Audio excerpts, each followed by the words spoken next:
Hey everybody, Rob Greenfield here, and today I'm going to talk to you about the survival garden.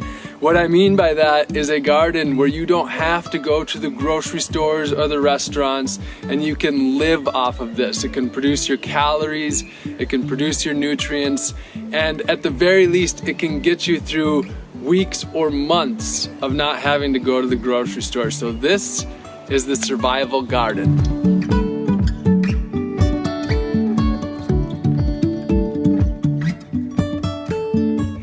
Okay, so why would I be the one to talk to you about the survival garden? Well, I recently finished a year-long project of growing and foraging 100% of my food. So for 1 year, every single thing that I ate either came from my gardens or that I foraged from the wild. Down to the salt, the oil, all my calories, my nutrients, my protein, my fat, you name it. So I have quite a bit of experience. And this survival garden that I'm going to be talking about today is specifically going to be for where I did this project, which is Central Florida. So this survival garden is more for a warmer climate, but there's a lot that you'll be able to learn from this video no matter where you are. And most importantly, wherever you are, you can grow an incredible amount of food. It's just a matter of adapting to the correct plants that are designed to not just survive, but thrive in your area. So I'm gonna start off right away with calories. Number one, I'm gonna share sweet potatoes. Sweet potatoes are a truly amazing crop. A lot of us know sweet potatoes for the potato itself, but what a lot of people don't realize is that the greens are edible as well. Between the nutritious greens and the calorie-dense tubers, they're one of the most important crops that can be grown as far as putting out an incredible amount of calories and nutrients. I probably grew 600 pounds of sweet potatoes in my year of growing and foraging all my food, and I'm just blown away at how much you can grow. Now, a lot of people imagine these little orange ones at the grocery store, but they come in all shapes and sizes. I've seen sweet potatoes that are up to 13 pounds. And I've been blown away at how much sweet potatoes you can grow in a relatively small amount of space. In a standard front yard, it's possible to grow all of your calories. Let me say that again. It is possible in a standard front yard to grow all the calories you need with different tuber crops. So, the second one that I'm going to talk about is called cassava or yucca. And for those of you who still haven't heard either of those words, it is what tapioca is made out of. So this is the true survival food. Over 1 billion people around the world depend on it for their very survival. It's twice as calorie dense as sweet potatoes at about 700 calories per pound is what I've read. So it is truly, truly calorie dense. A couple pounds of this per day meets your calorie needs. That said, it doesn't have a lot of nutrients, but we'll get into the nutrient crops soon. So the beautiful thing about cassava is you literally just take a stick of it, a branch, you take that branch, you stick it into the ground, come back 12 months later, and you've got yourself a whole cassava tree or bush or whatever you want to call it with the tuber under the ground. You don't plant it like a potato, you plant it with a little cutting, basically.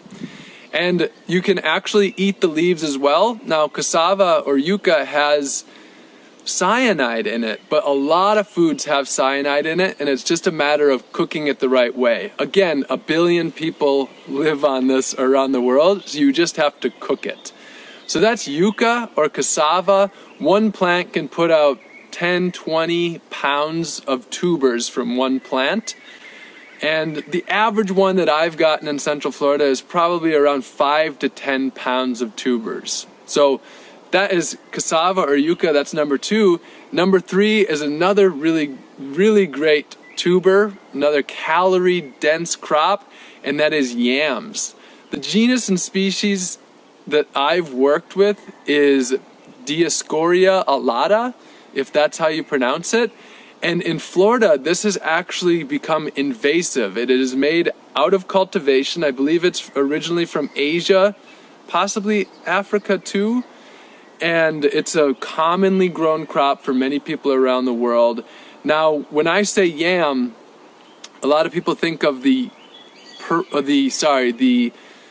orange ones that you get at the grocery store, which we call sweet potatoes and yams interchangeably. No, a yam, the largest one that I've ever harvested, was 150 pounds. Imagine, I weigh about 150, 155 pounds. The one I harvested, the biggest one, was 157 pounds. So the size of me, they get massive. An average one might be 10, 20, 30 pounds is not abnormal. And the beautiful thing about all three of these first crops is that most of them, you can largely set them and forget them, especially yucca or cassava.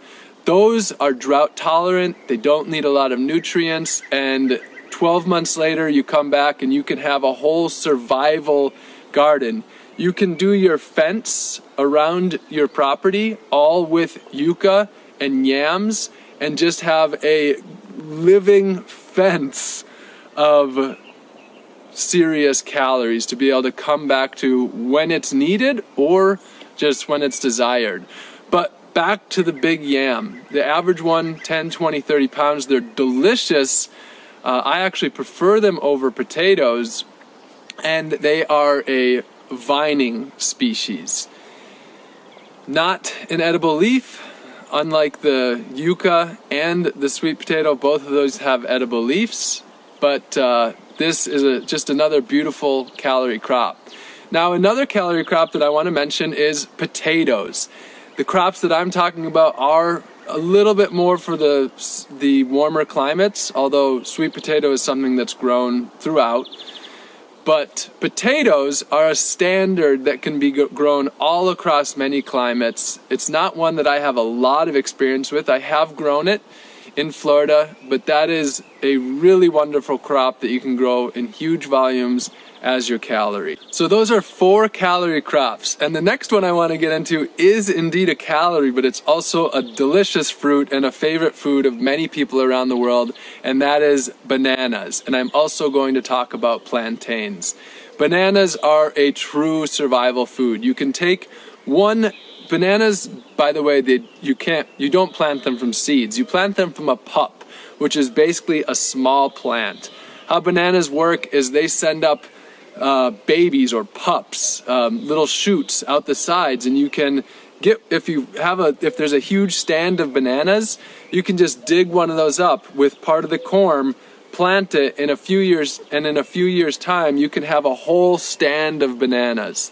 So bananas in Central Florida, where I did my year, for example, within about 12 months they can be starting to produce. Within a few years you can be talking about huge quantities of bananas and plantains. Now, bananas can be eaten green, fried for example, or you can wait until they're ripe and you can eat them as a delicious banana. You can also actually dehydrate the skin and the banana whole and dehydrate it and then blend it to make a flour. And then, of course, plantains are a staple of many, many, many people all over the world.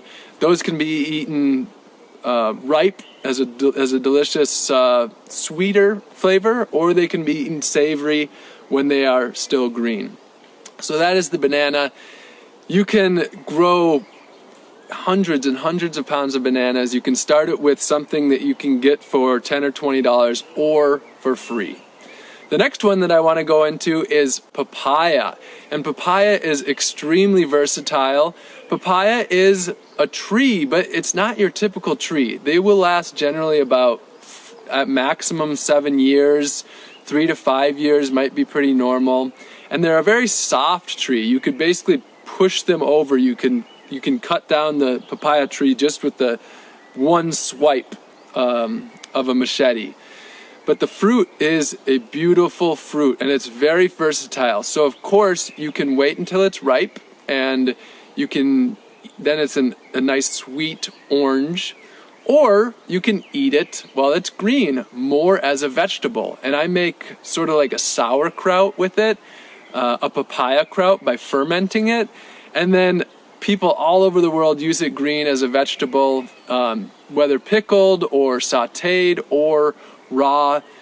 What's commonly known as Thai green papaya salad, for example. And I love to make a coconut curry out of my green papayas. If you're dealing with wasps, a pest that often comes for the papayas, then the best thing to do is not wait for them to get ripe and eat them green. So this is a great staple crop, not as calorie dense as the earlier calories I mentioned, but very filling and very much has calories to it. Now, in a colder climate, something that actually somewhat resembles in my mind the papaya is the zucchini. Zucchini in a colder climate is a true survival crop. I hear stories all the time about people saying that in the northern climates, they have so many zucchinis that they have to put them on their neighbors' doors to try to get rid of them, but their neighbors hide from them because they don't want them because they have so many. And the reason it reminds me of papaya is because they can grow very large and in extreme abundance, and they can be cooked in a similar manner. And they don't, again, have an incredible amount of calories, but they have a large amount of sustenance and can really fill you up. So that's the papaya, and for some people, the zucchini. And speaking of zucchini, what I have to mention for the survival garden that I'm talking about is a heat-loving, a heat-tolerant squash. And for me, that is the Seminole pumpkin. It's amazing what you can do with one seed. Most people, with their pumpkins and with their squash, when they buy them at the grocery store, what do? They take those seeds out and they throw them in the garbage. At the very least, you could compost them, but what you can actually do is plant them, especially if they're a local variety. When I had dinner with a friend, I took home the pumpkin seeds from Seminole pumpkins, and from 2 pumpkins, the seeds of that turned into hundreds of pumpkins, many, many, many meals to come. The Seminole pumpkin is my favorite pumpkin personally, my favorite squash. Wherever you are, your survival garden can definitely include squashes. The next thing that I want to move on to is talking about a little bit of protein. And for me, one of my favorite sources in the garden is pigeon pea. Now, pigeon pea is a perennial crop. It's not a bean that has to be planted year after year.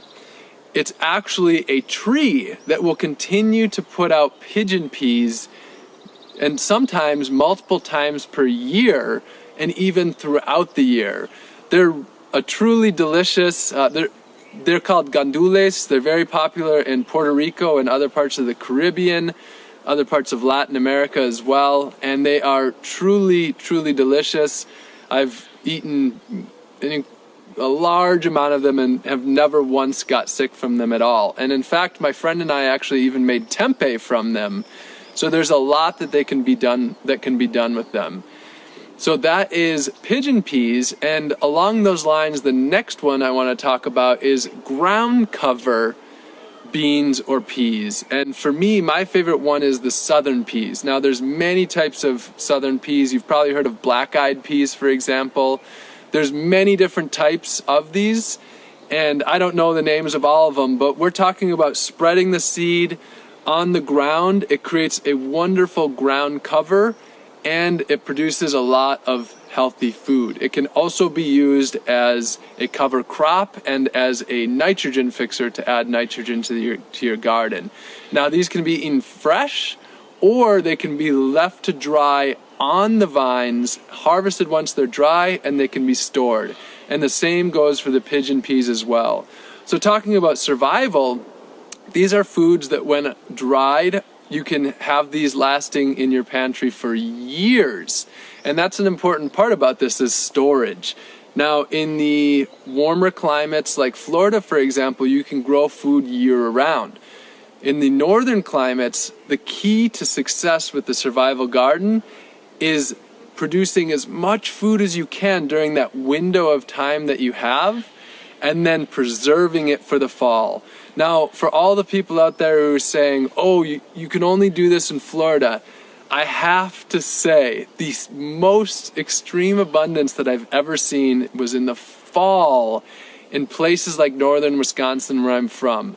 The abundance of nuts and different fruits like apples and plums and pears and berries is it's incredible. So much more than I've ever seen in some warmer climates. So you just have to work with your area. So those are a few examples of protein. We've covered calories, we've covered some protein, and now I want to get into some of the very nutrient-dense foods. And the really good news is that a lot of these nutrient-dense foods, whether you want to be self-sufficient and being able to exist without a grocery store or restaurant at all, these nutrient-dense foods are a no-brainer for everyone because they take very little work. They can save a lot of money. They're some of the healthiest foods out there that you can eat. And environmentally, they're one of the most logical things to grow at home because shipping greens is one of the least efficient things that we can ship. So I'm going to talk about perennial greens. And the first one that I'm going to talk about is moringa. Now, moringa is also called the vitamin tree or the tree of life, and it is truly the tree of life. It's one of the most nutrient-dense plants on earth. Supposedly, it's about 20% protein by weight as well, so a lot of greens and vegetables actually do have a lot of protein in them as well. Moringa is a perennial. You can start it either from seed, or you can take a cutting, stick it in the ground, and have a moringa tree. You can make a wall around your property with moringa. You can dry moringa leaves, turn it into a powder, and you have your own multivitamin that you can travel with. And it's also a really great crop that you can trade. You can trade others this nutrient-dense powder that you make for other things that you need, or you can actually make a little business out of it and sell it.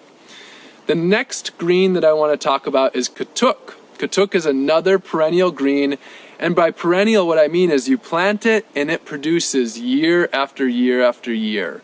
Up in a northern climate, a beautiful perennial is rhubarb. An average rhubarb plant can last for 25 years. Imagine you plant it and 25 years, every spring it just keeps coming back. Annuals you plant once, for example carrots, and then when you pull it, you eat it and it's dead. And then in between perennials and annuals is self-seeding annuals, and these are ones that you let go to seed and they keep spreading their seed and they just keep coming back. Once you got them going, you've got them going.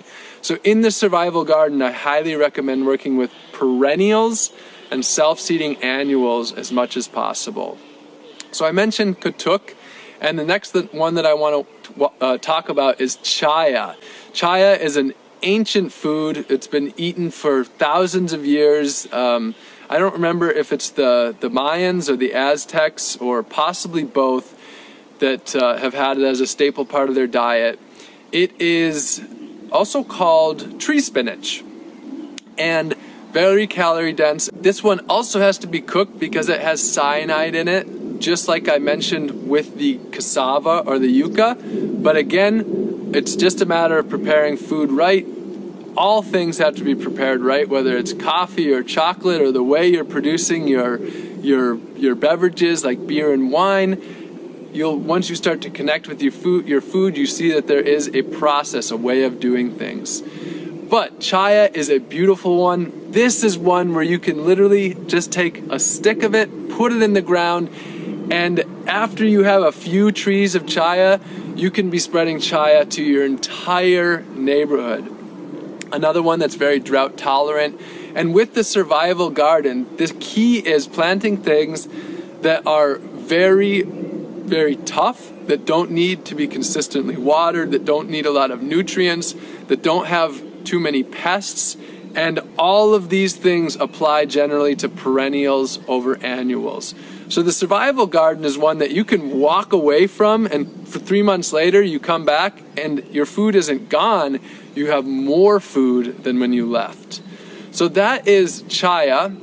The next thing I want to get into is another greens, and that is perennial spinaches. So there's all sorts of perennial spinaches. There's Brazilian spinach and New Zealand spinach, Okinawa spinach, longevity spinach, just to name a few. Malabar spinach is another one. There's probably a good dozen or so that are grown in the area where I have done most of my growing. And again, these are perennials that you can plant once and they can keep on coming back and coming back.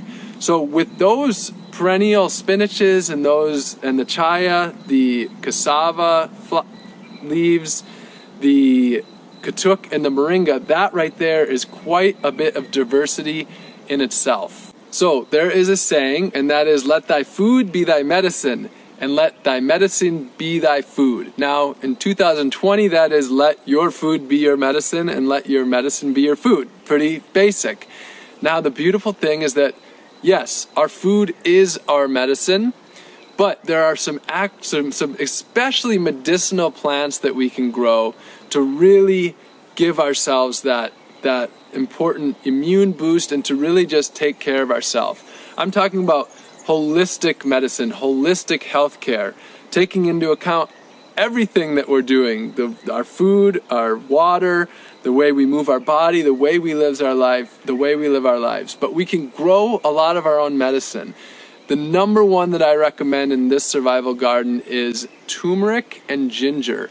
Turmeric, you take those little rhizomes, you stick them in the ground, and 7-9 months later, you'll have a lot more turmeric. Most of my friends' gardens who have turmeric, they have more than they can deal with. Ginger it takes a little bit longer. It takes more like, I think, about 1.5 years. I've successfully grown ginger, but it takes longer to get it to be a large amount and to get a lot to harvest, but very, very easy to grow. So turmeric and ginger, very easy to grow and very, very important medicines.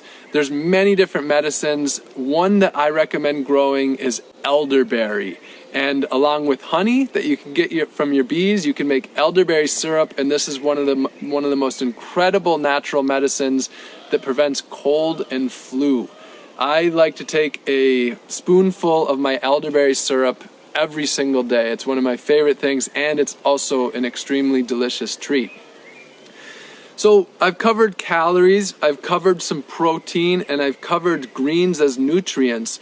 Those three things right there can take care of a massive, massive amount of your entire needs. You could probably live just off of that, but there's no need to because there's such an abundance of other foods. I'm going to name a few other things right now that are really easy and important to have as a part of this garden. That would be peppers.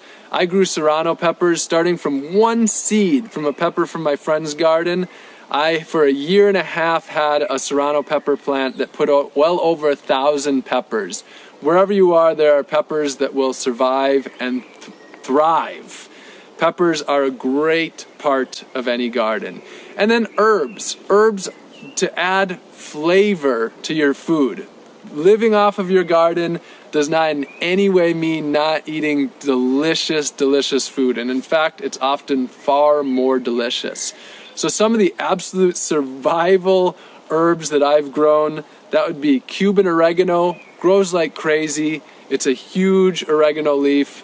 Then there's lots of other ones. African blue basil grows into shrubs, brings in an incredible amount of bees and pollinators. So important to have different plants that can bring in pollinators into your garden.